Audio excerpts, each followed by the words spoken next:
হবে না এখন পিঠে। আচ্ছা, হ্যাঁ এই যে এটা করবি গাছ, এটা এইটুকুনি ছিল, এতটা নতুন গ্রোথ, আর এইখানে একটু বেশি হয়েছে।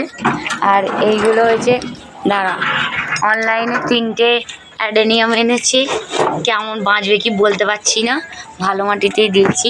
এই যে ড্রাগন গাছ এতটা ছিল, মানে এতটা দাদা দিয়েছিল, এতটা এই এত বড় হয়ে গেছে। আর এই যে এটার ফুল এরম ছিল না, এইটুকুনি ছিল, এতটা গ্রোথ হয়েছে, গোড়া বেরোচ্ছে আস্তে আস্তে। এটা জুঁই নতুন এনেছি, বাবুসোনা কিনে দিয়েছে।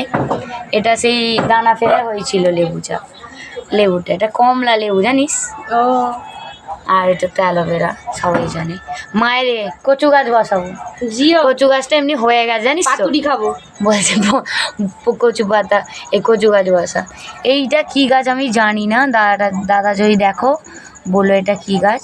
কিন্তু এটাতে সেই এটা রোজের মতো দেখতে, কিন্তু হ্যাঁ, কিন্তু এটা সিঙ্গেল পাতা হয়, এটা চায়না বট কিনে এনেছি, চাইনিজ বট। আর এই যে এটাকে একটু ঢং করে একটু করেছি অপরাজিতাটাকে।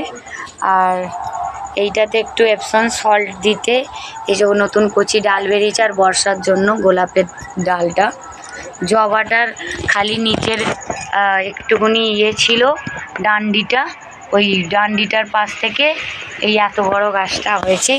আপাতত 4টে ফল দিয়েছে। আর এটা আমার লঙ্কা, আর ওদিকে পদ্ম।